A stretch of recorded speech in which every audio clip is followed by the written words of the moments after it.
So about 10 days ago, Anthropic pulled public access to its two best models, Mythos and Fable 5, after a US export control order. And then today, a Japanese lab just dropped something that's basically a direct answer to that. It's a model that claims to match those banned models, Mythos and Fable, without worrying about export controls. The lab is Sakana and the model is called Fugu. I think I'm pronouncing that right. Fugu isn't one big model. It's a small one, around 7 billion parameters, and its only job is to decide which other model should handle each part of your request. You send one prompt and behind the scenes, it picks the right models, splits up the work, checks their answers, and hands you back one result. It can even call itself when that helps. Sakana calls this orchestration. Think of it less like a model and more like a really good general contractor that you would hire. It's not going to do every job itself. It knows who to hand each piece of work to depending on what model would succeed at that. And the people behind the lab aren't randoms either. The CEO is David Ha, who actually came out of Google Brain, and one of the co-founders, Leon Jones, was on the original Attention is All You Need paper, the one the whole Transformer era is built on. So when they say the routing is actually trained and not just a bunch of if statements, that's worth taking seriously. It's tied to two research papers they actually published for a conference this year. It comes in two versions. Regular Fugu is the fast everyday one. Fugu Ultra is the heavy one that pulls in deeper pool models for hard work like research, security analysis, and patent search.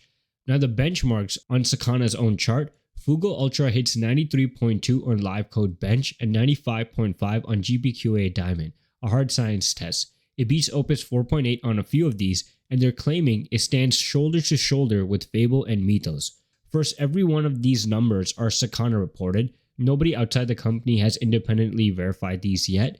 So when Sakana says Fugu matches them, it's matching them on paper against their published scores, not through actual live tests. Sakana's argument is that relying on one company's model for anything serious, a bank, a government, a real infrastructure, is now a real risk because the access can vanish overnight. That is a fair point. We saw that happen with Fable 5.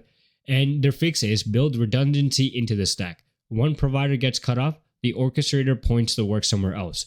They're calling it AI sovereignty. Now the real question is, what does this cost? Fugu Ultra is $5 per million input tokens, $30 on output, and the subscription plans go up to $20 to $200 a month.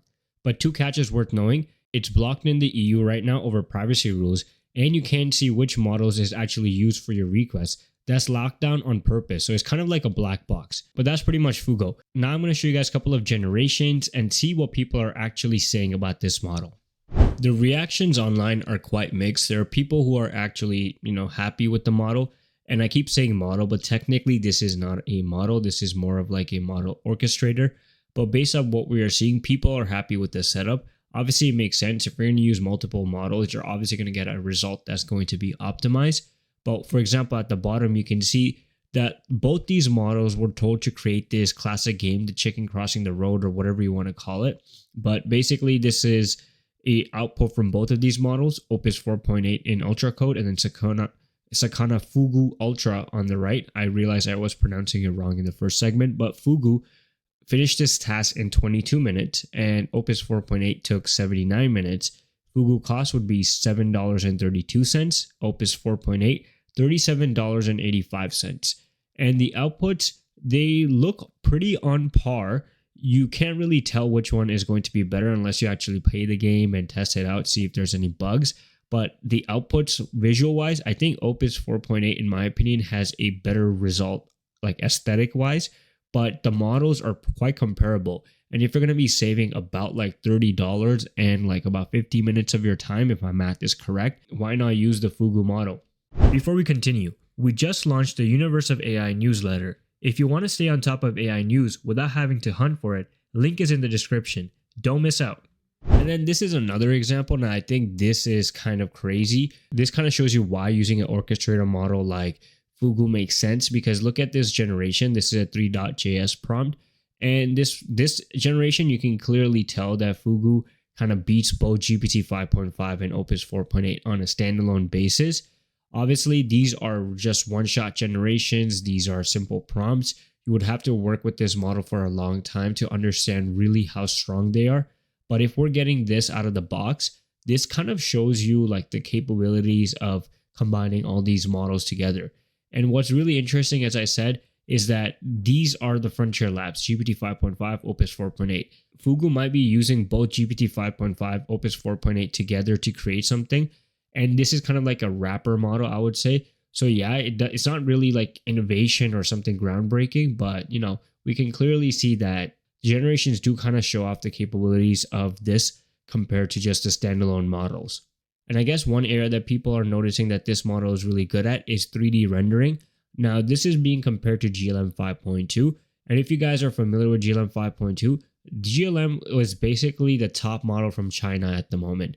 This model is not only cheaper than every single frontier labs, but is producing outputs that are really strong and quite competitive.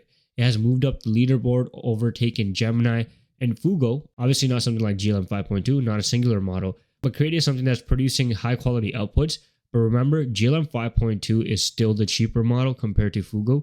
So it's not really mind-blowing. And this person's also comparing it to Minimax, which is not like the best model, I would say, out of China, at least at the moment. But based off what we have seen, Fugu still wins when it comes to just generation if you're just evaluating it on that. Here's another demo of like a simulation that this person created. And once again, it's quite clear that 3D rendering, Fugu wins, Fugu Ultra especially. There's nothing like that on the market, at least at the moment. Some people are comparing it to like Fable outputs that we saw a couple of weeks ago. And just to show you how this model compares to GLM 5.2, which I think in this generation, it highlights two things. Number one, GLM 5.2 is very competitive compared to GPT 5.5 and Opus 4.8 at the moment. And Fugu is also competitive. It generates a better result. But remember, GLM 5.2 cost about 3 cents versus Fugu costs about 51 cents. Opus 4.8 in this generation costs 31 cents and GPT 5.5 26 cents. So it really depends on what prompt you're giving, because sometimes it looks like Fugu could be more expensive than Opus 4.8 and GPT 5.5. So remember, I told you guys, the results are all over the place. It's not guaranteed that when you use Fugu, you're going to get the best output for the cheapest price. You don't know that because, as I said, it depends on the prompt and what model it's going to use. So in my opinion, this is not really crazy, and I don't think it's that reliable as it seems to be on paper. For example, they claim that this is as strong as Fable. It doesn't look like it. Like, we can see the Claude Fable generation of the Mythos simulation versus what Fugu created, the Fugu Ultra also. This is like their highest tier, and it's not close. Is it close to GPT 5.5, Opus 4.8? Yes. Can it beat it on benchmarks? Yes. But is it actually good in production? I don't think so. I don't think it's reliable. So I think it was overhyped on X. I can understand the infrastructure play here, the agent orchestration. But other than that, I think like using a model like GLM 5.2 accomplishes pretty much what Fugu is trying to be. Competing on price, which GLM 5.2 definitely has an advantage on, and producing outputs that are on par with GLM 5.2, Opus 4.8, and GPT 5.5. The claim of it being able to compete with Fable 5 and Mythos 5, I don't think that's actually holding true. But that's just my opinion. Let me know in the comments what you guys think. Have you guys tested this model? Does it actually hold to Fable 5 or Mythos 5 level in your opinion? Some people are saying the models are not reliable. Sometimes it takes too long. Well, let me know what you guys think. But that's it for today's video. Make sure you guys are subscribed to the channel. Follow our new newsletter as well at universeofai.beehive.com. As well, subscribe to the main channel World of AI and support us on X by following the Universe of AIZ as well. Until then, I'll see you guys in the next video.